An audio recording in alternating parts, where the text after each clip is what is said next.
আসসালামু আলাইকুম প্রিয় দর্শক, অন্য মঞ্চের আলাপচারিতায় আপনাদের সকলকে আমন্ত্রণ জানাই। রাশিয়াকে ঘিরে গত এক সপ্তাহে রাশিয়াতে গিয়েছেন এক ঝাঁক অন্য দেশের রাষ্ট্রনেতা।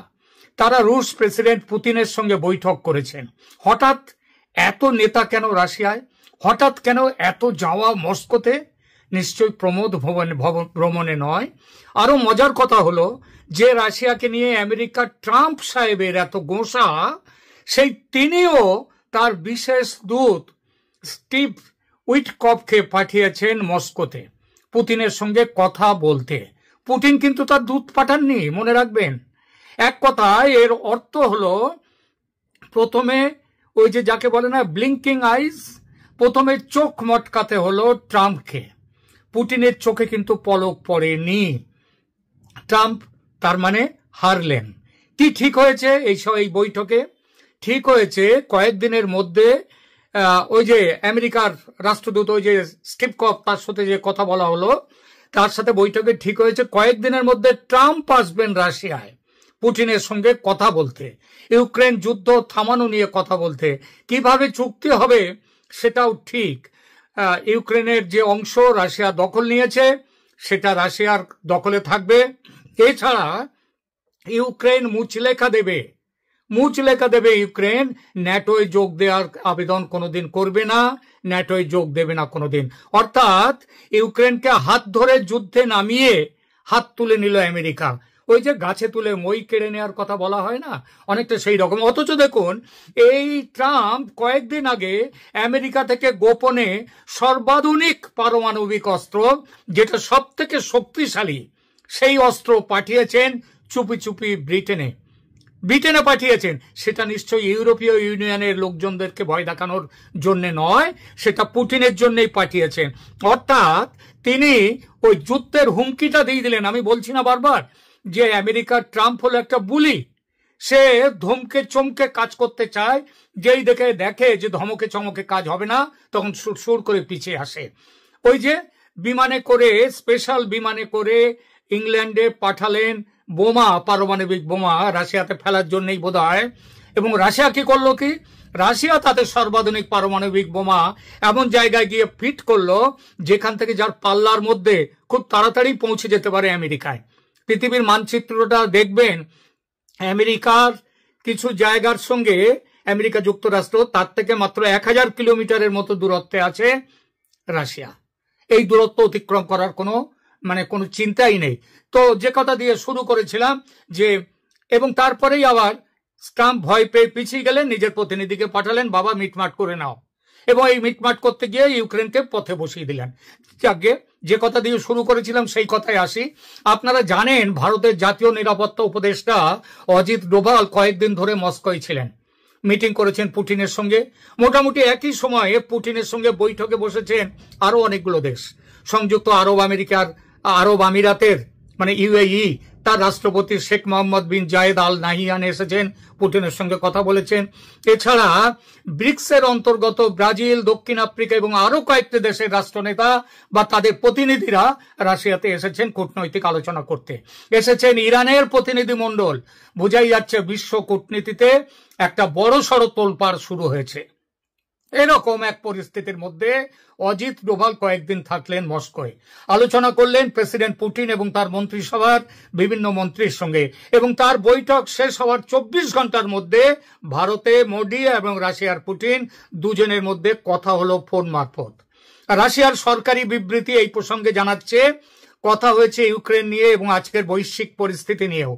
সেই সঙ্গে আরো যে বিষয়গুলো বর্তমানে খুবই প্রাসঙ্গিক কথা হয়েছে সেগুলো নিয়েও। রাশিয়ার সরকারি বিবৃতিটি তার একটি অংশ আমি এখানে পড়ছি। The leaders also exchanged views on topical issues of the bilateral agenda including trade, economic and investment cooperation. এর মধ্যে উল্লেখযোগ্য অংশটা হলো ওই topical issues of the bilateral agenda. Bilateral agenda কি ছিল? এর অর্থ দুই পক্ষের মধ্যে পারস্পরিক প্রাসঙ্গিক বিষয়গুলি। এবং এটা ভাববেন, ভারত এবং রাশিয়ার মধ্যে বাইল্যাটারাল এজেন্ডার মধ্যে একটা বড় জায়গায় রয়েছে বাংলাদেশ। কেন বাংলাদেশ সে কথাটা পরে বুঝিয়ে বলছি।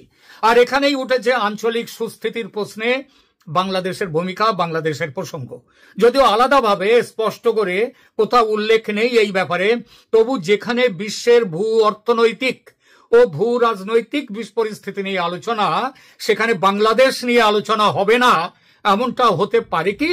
পারে না। কারণ এতদিনে স্পষ্ট হয়েছে দক্ষিণ এশিয়ায় আমেরিকা তার প্রভাব বিস্তারের জন্য একটি সুনির্দিষ্ট নীতি অবলম্বন করেছে। সেই নীতি হলো ভারত ও চীনের প্রভাব খর্ব করতে হবে। চীন তো এখন অনেকটাই এগিয়ে গেছে, তাকে খর্ব করতে হবে, এবং ভারতকে।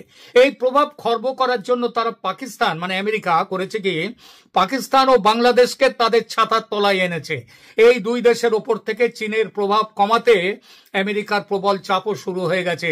পাকিস্তানের উপরেও শুরু হয়েছে, বাংলাদেশের উপরেও শুরু হয়েছে। বাংলাদেশের লোকজনকে কি এখন তাদের যে নেতা, তাদেরকে ঘন ঘন চীন নিয়ে কথা বলতে শোনেন? আর শুনবেন না। পাকিস্তানের শুনুন, আগে পাকিস্তান দিয়ে বলি। পাকিস্তানে চীনের বিপুল বিনিয়োগ, সিপিইসি বা চায়না পাকিস্তান ইকোনমিক করিডর, এই প্রকল্পটি মূলত পাকিস্তানের উপর দিয়ে গেছে। গোয়াদার বন্দর পাকিস্তানের অন্তর্গত বালুচিস্তান প্রদেশে।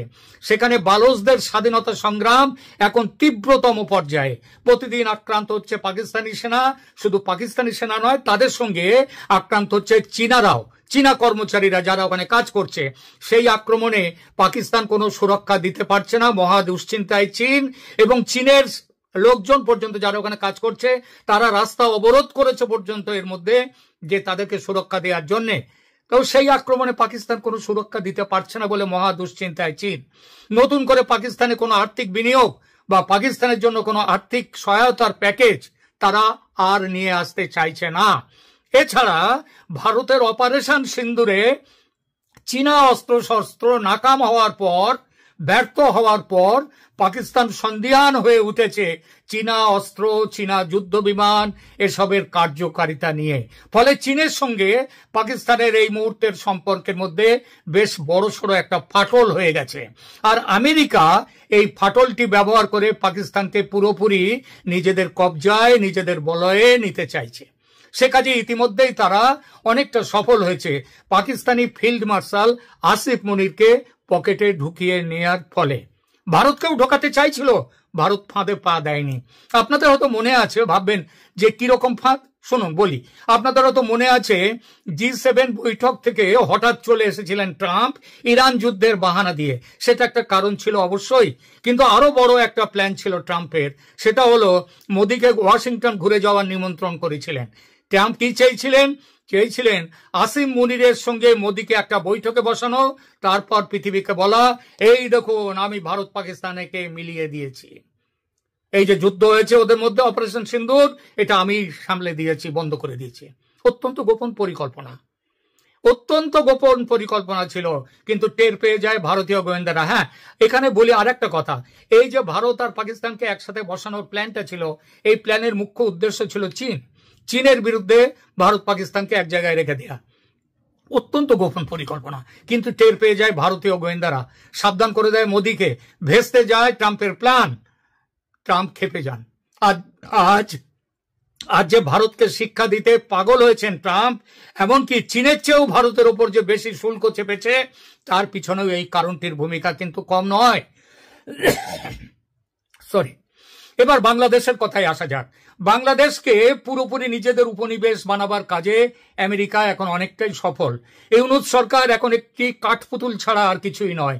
গতকাল এ বিষয়ে একটি প্রতিবেদন দিয়েছি, সেখানে বলেছি কিভাবে ঢাকার মার্কিন দূতাবাসের আদেশ নির্দেশ মাফিক চলছে ঢাকা সরকার, কিভাবে আমেরিকানদের নির্দেশে চলছে ঢাকার সর্বোচ্চ আদালত পর্যন্ত। গতকালকের ভিডিওতে বলেছি, যারা দেখেননি দয়া করে দেখে নেবেন। একদিন যারা হাসিনাকে ভারতের দালাল বলে খুব চেঁচিয়েছে, আজ তারা কিংবা তাদের দলবল তো ক্ষমতায়, কিন্তু তাদের মুখে কথা নেই কেন? তারা তো আমেরিকার কাছে একবারে খুলে দিয়েছে দেশকে, উলঙ্গ করে দিয়েছে দেশকে।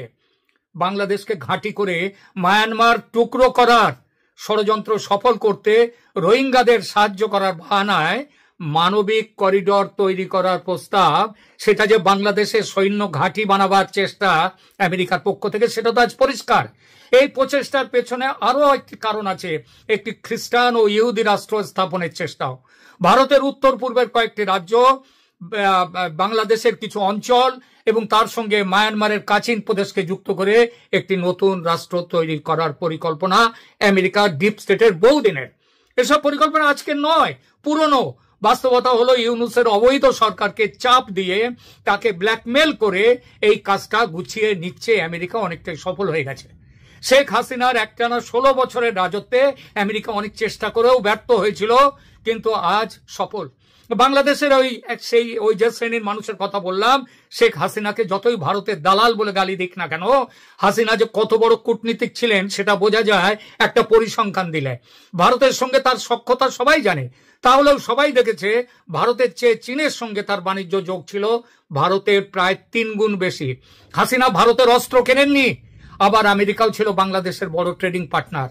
অস্ত্র কিনেছেন চীন থেকে, বাংলাদেশের সঙ্গে বাংলাদেশ যে এক্সপোর্ট গুলো বাংলাদেশ করেছে তার একটা বড় অংশ আমেরিকায় গেছে, আর গেছে ভারত। চীন কিন্তু কোনো এক্সপোর্ট নেয়নি, বাংলাদেশে এক্সপোর্ট।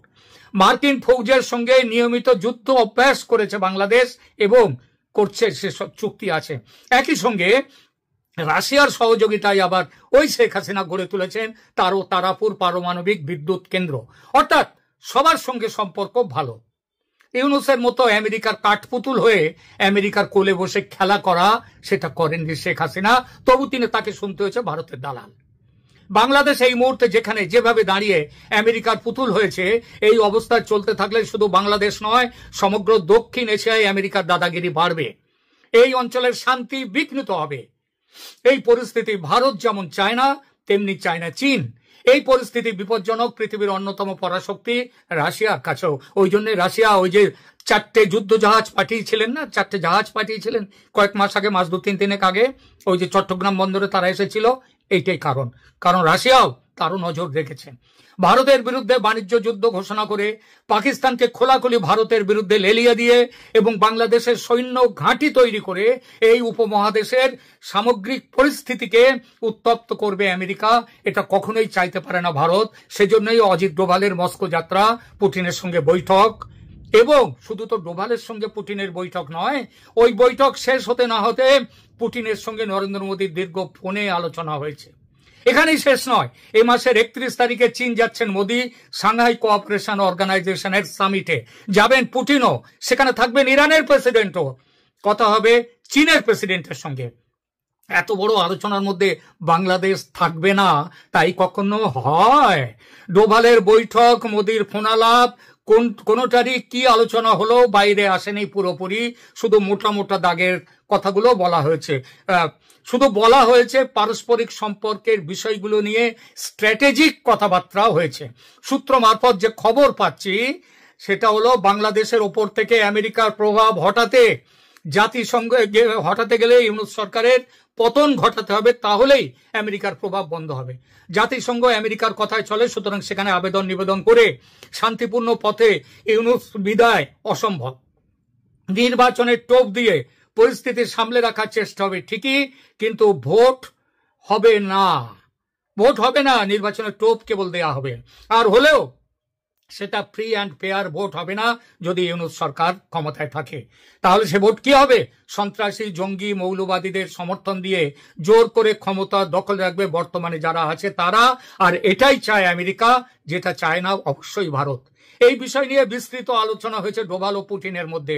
ঠিক হয়েছে আমেরিকা গুছিয়ে বসার আগেই ইউনূসকে হঠাতে প্রয়োজনে সামরিক অভিযান হবে। সামনে থাকবে ভারত, পেছনে রাশিয়া, পরোক্ষে থাকবে চীন। এরা সবাই আমেরিকার বিরুদ্ধে এখন জোটবদ্ধ হয়েছে। অবশ্য সামরিক অভিযান শেষ উপায়।